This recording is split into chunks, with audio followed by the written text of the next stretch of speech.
Assalamualaikum warahmatullahi wabarakatuh. Kami dari kelompok 8 kelas MBIE yang beranggotakan Mustafa Farid Rahman, Tiara Eka Ayu Anggraini, dan Umi Zamzami. Di sini kami akan mempresentasikan mengenai aspek teknik dan operasi. Untuk yang pertama,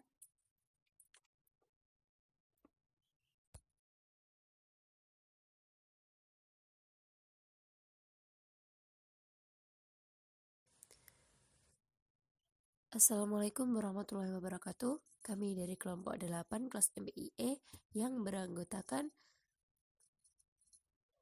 Mustafa Farid Rahman, Tiara Eka Ayu Anggraini, dan Umi Zamzami. Di sini kami akan mempresentasikan mengenai aspek teknik dan operasi. Untuk yang pertama,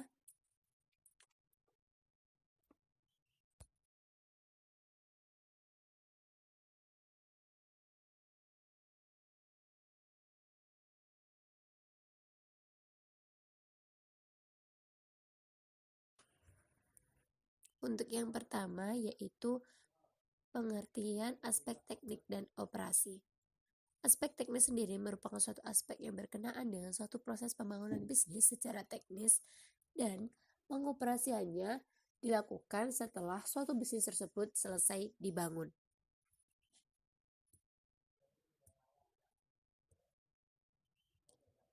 Nah, aspek teknik dan operasi meliputi lokasi gedung bangunan, mesin dan peralatan, bahan baku dan bahan penolong, tenaga kerja, metode produksi, lokasi, dan tata letak pabrik atau tempat usaha, di mana suatu hal-hal tersebut akan menunjang berjalannya bisnis. Beberapa tujuan dari aspek teknis sendiri yaitu di sini ada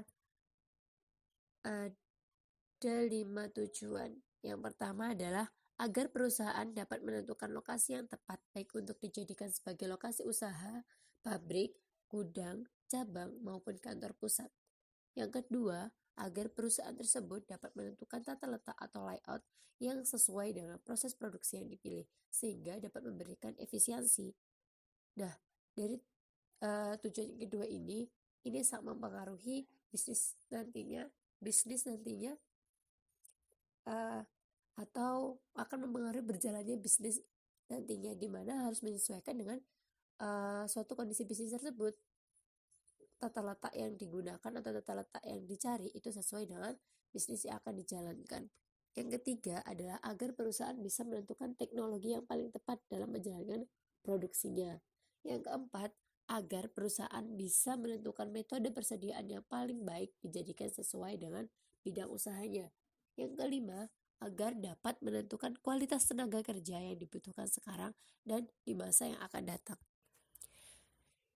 Jadi adanya aspek teknis ini sendiri kalau dilihat dari tujuan umum yang hendak dicapai, yaitu semuanya disesuaikan dengan kondisi bisnis yang akan dijalankan, mulai dari penentuan lokasi dan tata letak bisnis nantinya.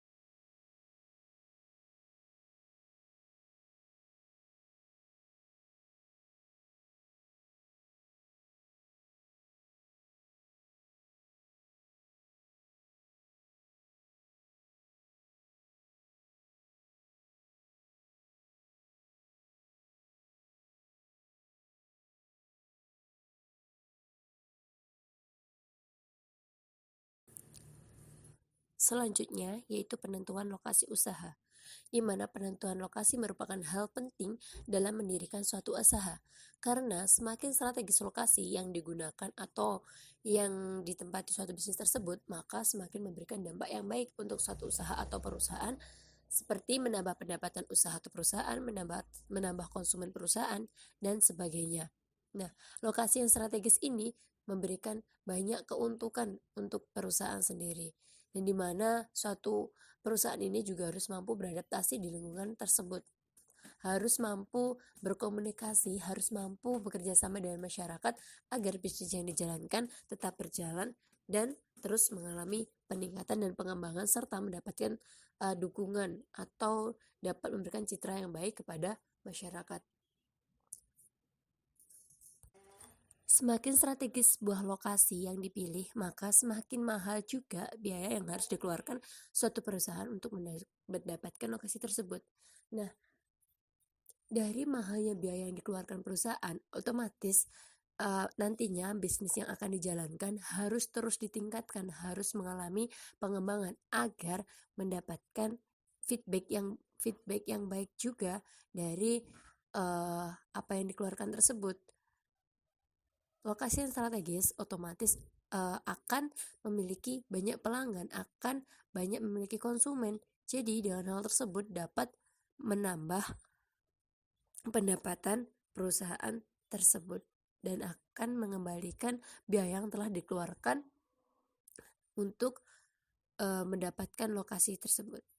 Nah, di sini ada beberapa kriteria yang dapat digunakan untuk menilai suatu lokasi strategis dalam suatu bisnis.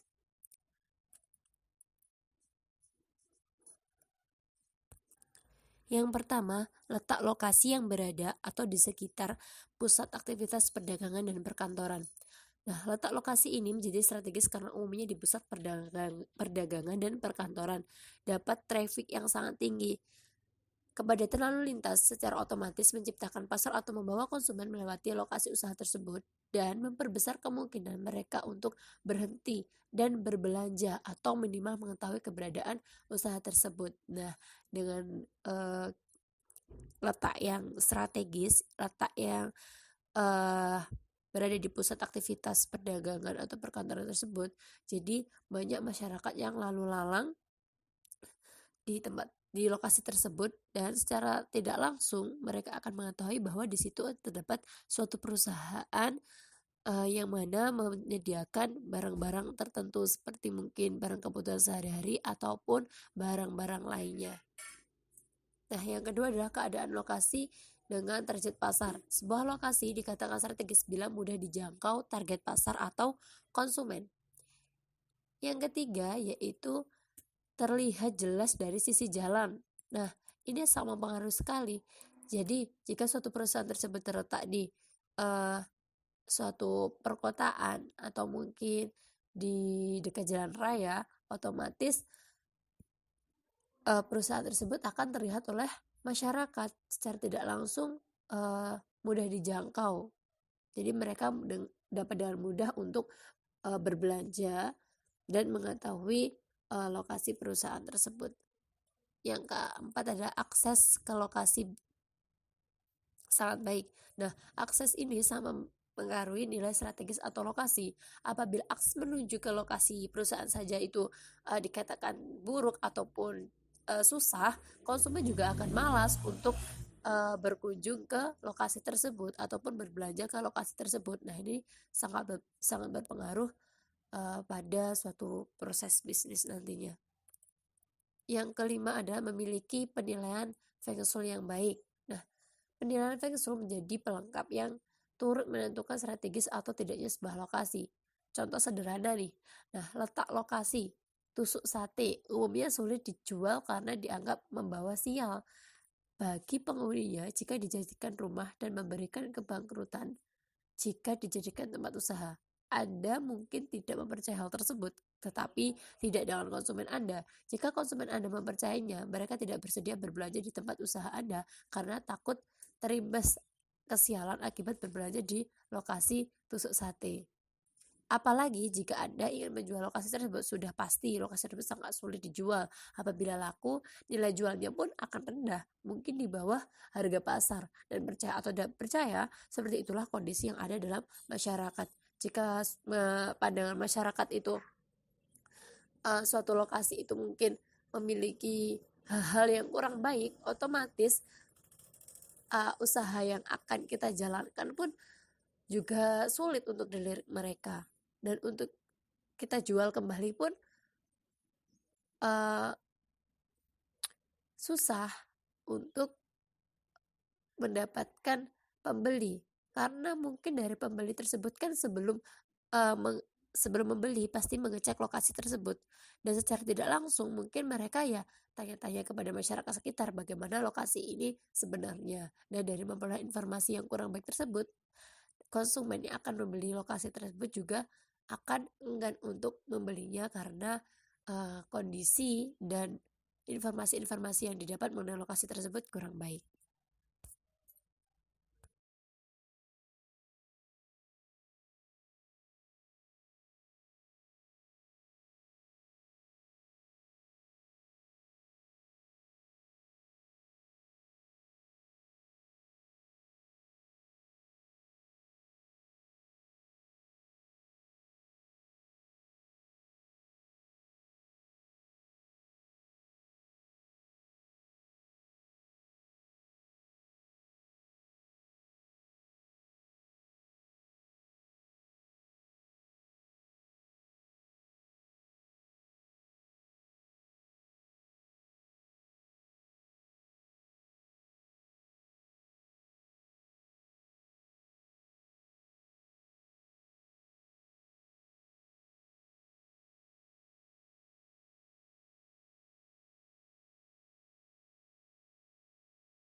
Baik teman-teman, selanjutnya saya akan menjelaskan tentang metode penilaian lokasi usaha. Penilaian lokasi suatu usaha merupakan salah satu hal yang sangat krusial bagi keberlangsungan sebuah usaha itu ke depannya. Oleh sebab itulah, teman-teman, maka perlu dipertimbangkan dengan matang, dengan akurat pemilihan sebuah lokasi usaha yang ingin didirikan. Berikut saya akan menjelaskan 3 metode yang dapat kita gunakan dalam menilai suatu lokasi usaha sebelum lokasi tersebut kita dirikan sebuah usaha. Yang pertama yaitu metode penilaian hasil value.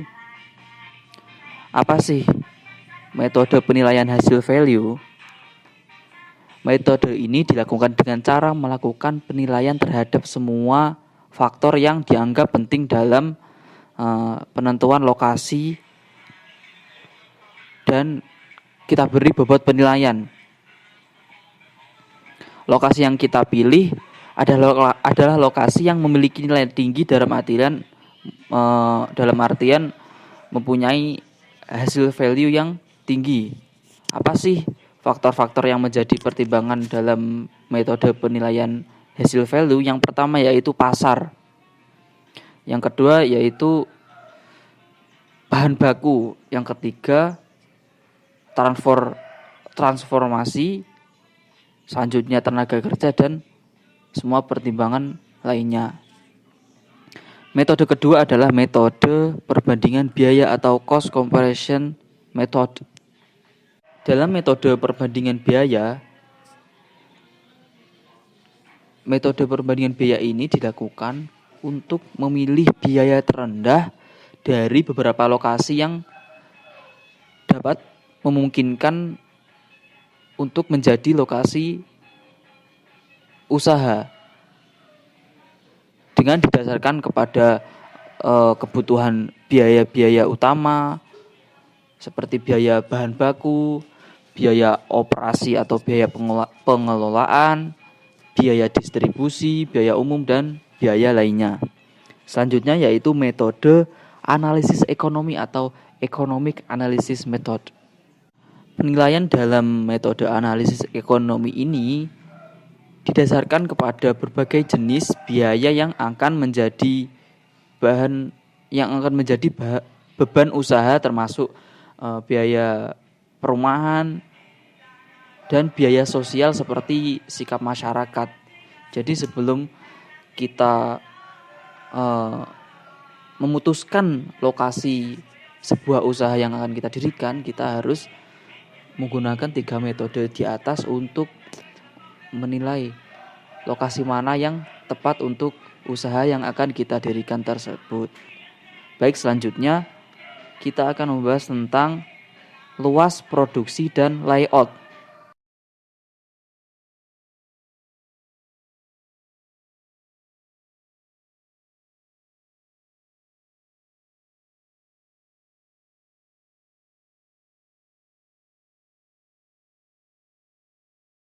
Baik, luas produksi dan layout. Penentuan luas produksi adalah hal yang berkaitan dengan jumlah produksi yang dihasilkan dalam waktu tertentu dengan mempertimbangkan kapasitas produksi dan peralatan yang dimiliki serta biaya yang paling efisien. Dalam luas produksi dapat dilihat dari segi ekonomis ataupun segi teknis. Dari segi ekonomis, melihat beberapa jumlah produk yang dihasilkan dalam waktu tertentu dengan biaya yang paling efisien. Dari segi teknis, melihat jumlah produk yang dihasilkan atas dasar kemampuan mesin dan peralatan serta persyaratan teknis. Dalam luas produksi ekonomis, itu ditentukan oleh beberapa hal yang akan saya sebutkan, yaitu yang pertama yaitu kecenderungan permintaan yang akan datang. Yang kedua, kemungkinan pengadaan bahan baku. Yang ketiga, tersedianya teknologi mesin dan peralatan di pasar. Yang keempat, daur hidup produk dan substitusi dari produk tersebut. Baik, dalam menentukan luas produksi, kita harus memperhatikan faktor-faktor di bawah ini. Yang pertama yaitu batasan permintaan. Yang kedua, kapasitas mesin-mesin. Yang ketiga, kemampuan tenaga kerja pengelolaan proses produksi. Yang keempat yaitu kemampuan finansial dan manajemen. Dan yang terakhir adalah kemungkinan perubahan teknologi produksi.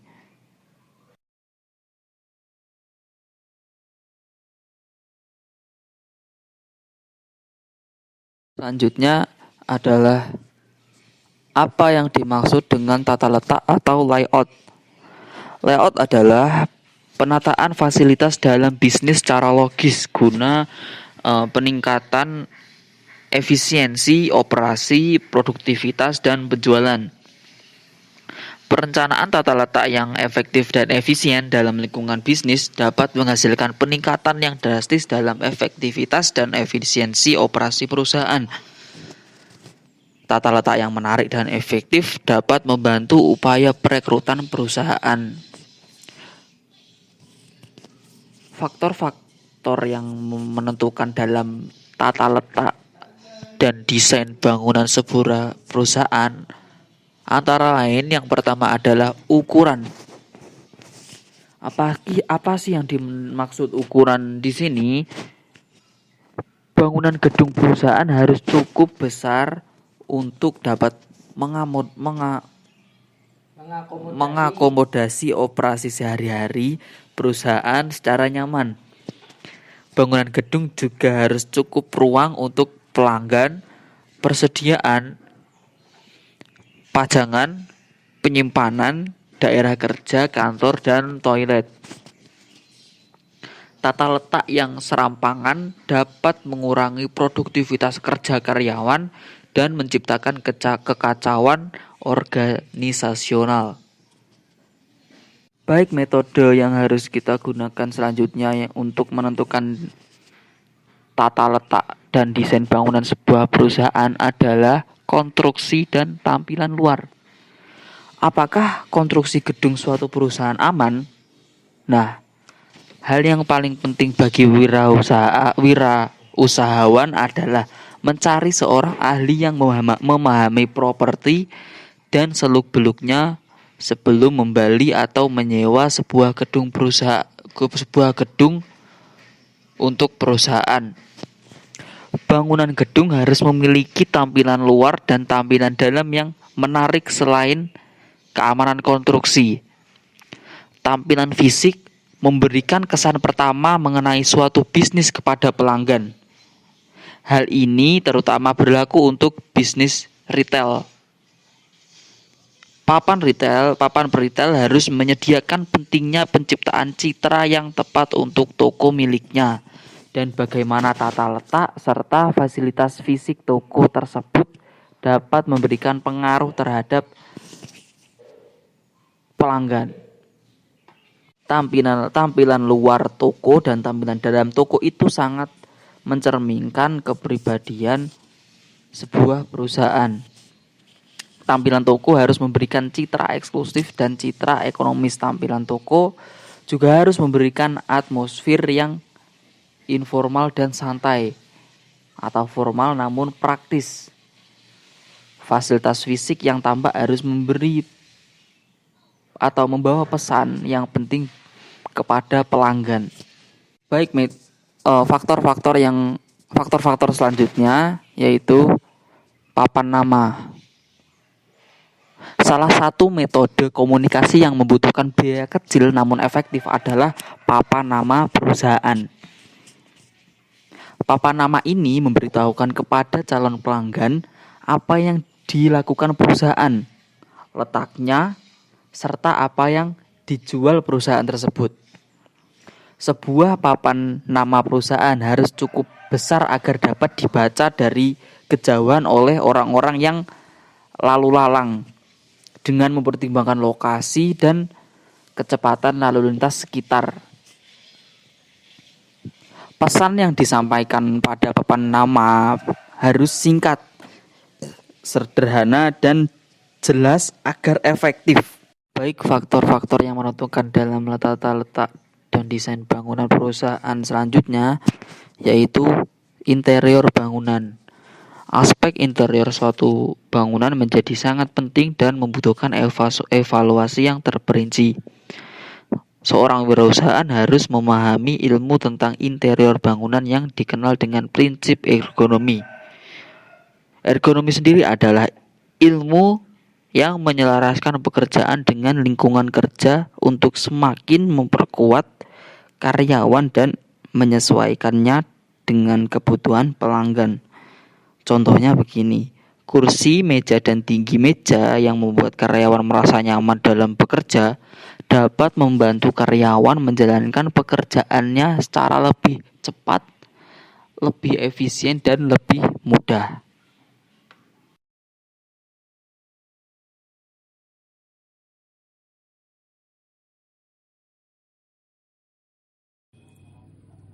Untuk poin selanjutnya yaitu pemilihan teknologi. Nah, dalam pemilihan teknologi ini perlu diperhatikan teknologi apa yang sekiranya cocok atau efektif dan efisien untuk membantu produksi atau kinerja di perusahaan tersebut.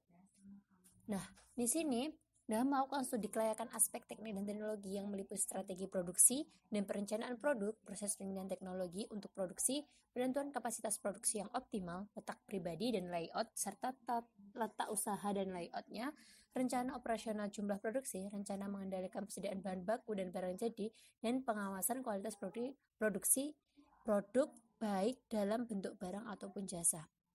Nah, jadi pemilihan teknologi ini pada suatu perusahaan sangat penting, di mana nantinya akan memberikan suatu dampak yang baik, akan mempermudah proses di dalam produksi tersebut.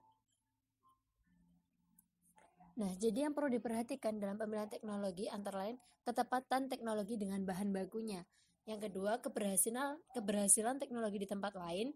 Yang ketiga, pertimbangan teknologi lanjutan. 4, besarnya biaya investasi dan biaya pemeliharaan. 5, kemampuan tenaga kerja dan kemungkinan pengembangannya. Yang keenam, pertimbangan pemerintah dalam hal tenaga kerja.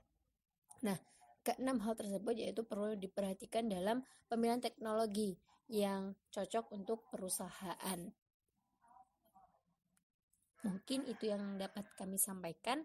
Ada kurang lebihnya mohon maaf. Wassalamualaikum warahmatullahi wabarakatuh.